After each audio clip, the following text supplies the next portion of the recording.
Assalamualaikum warahmatullahi wabarakatuh. Jumpa lagi bersama saya di channel Bonsai Gembong.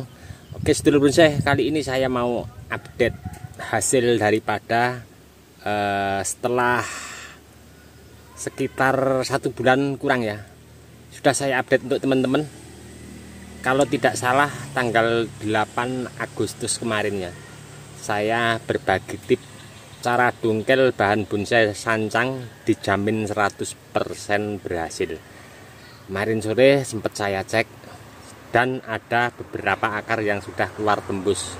Ini otomatis kita di saat dongkel ataupun nanti pas penanaman, insya Allah dijamin 100% tidak gagal ya.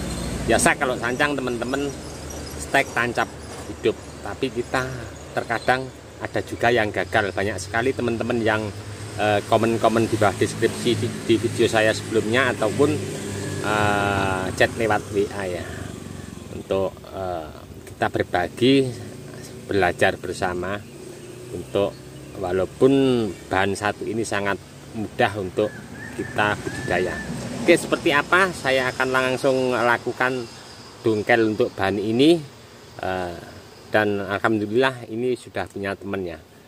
Saya langsung mau lakukan eksekusi. Kita lihat nanti bahannya seperti apa ya.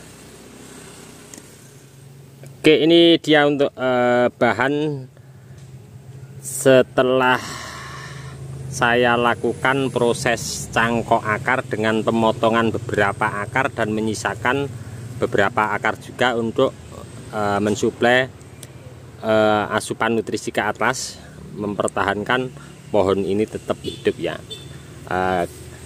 Tanggal 8 Agustus kemarin sudah saya ambil videonya. Saya mau menampilkan hasil daripada proses cangkok akar seperti apa.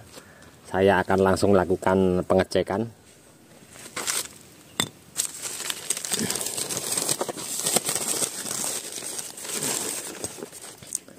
Terlihat ya di sini, nampak ya sudah ada akar putih tembus keluar ya, ada 2. Otomatis saya yakin di sini sudah aman untuk lakukan dongkel ya.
Ya, di sini sudah saya persiapkan ya.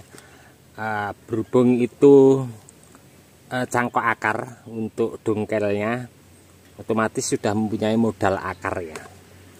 Nah, ini saya pakai media pasir ladu kali yang poros, saya campur sama sekam yang sudah lapuk, kemudian saya kasih pupuk kandang bekas kotoran kambing yang fermentasi. Saya mau langsung mencoba untuk tanam.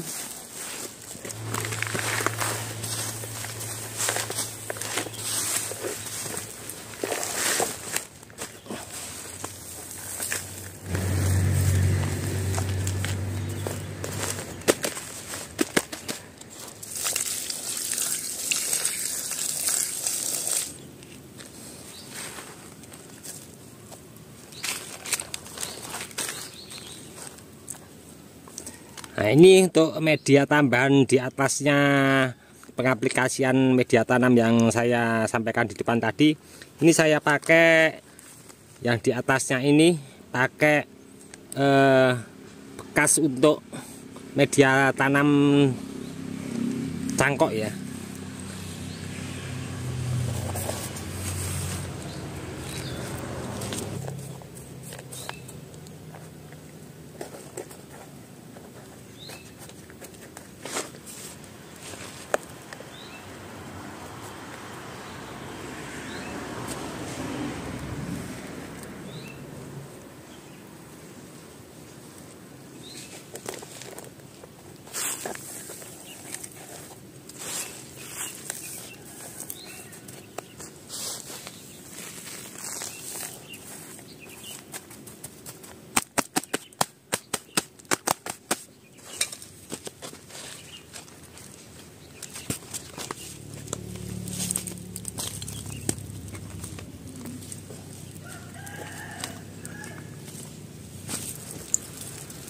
Alhamdulillah selesai ya. Kali ini sudah saya lakukan eksekusi dongkel. Untuk cara cangkok akarnya seperti apa saya sudah berbagi, nanti teman-teman bisa lihat videonya. Saya lampirkan di bawah deskripsi linknya. Kurang lebih 1 bulan yang lalu, belum ada ya 1 bulan, karena 8 Agustus kemarin saya lakukan teknik cangkok akar. Dan di bekas potongan tadi sudah saya rapikan, saya kasih salep kambium. Ini lebih amannya kalau nanti sudah kering pemberian salep kambium, bisa dilakukan sungkup, akan lebih cepat untuk tumbuh mata tunas. Dan di sini tetap saya habis dongkel walaupun cangkok akar saya tidak langsung tempat panas ya. Di sini di bawah pohon ini, pohon sianci ya. Nah, ini kalau pagi terkena panas sampai jam 9. Kalau habis jam 9 di sini teduh, ini akan lebih aman. Dan untuk penyiraman hati-hati teman-teman, jangan terlalu becek karena akan mengakibatkan busuk pada akar. Kita cek secara berkala ya. Seandainya kita media tanam kita korek masih lembab, kita tidak perlu siram, apalagi posisi tanaman kita sungkup. Oke teman-teman, untuk teman-teman yang selalu menyimak mensupport di video saya ucapkan banyak-banyak terima kasih. Tidak bisa saya sebutkan satu persatu. Dan untuk teman-teman yang komen-komen di bawah deskripsi mungkin tidak bisa saya tanggapi satu persatu juga, saya mohon maaf, mungkin karena waktu juga keadaan. Ini tadi sedikit, mudah-mudahan memberi motivasi, semangat untuk teman-teman terus berkarya dan berbudidaya. Salam satu hobi, salam budidaya. Assalamualaikum warahmatullahi wabarakatuh.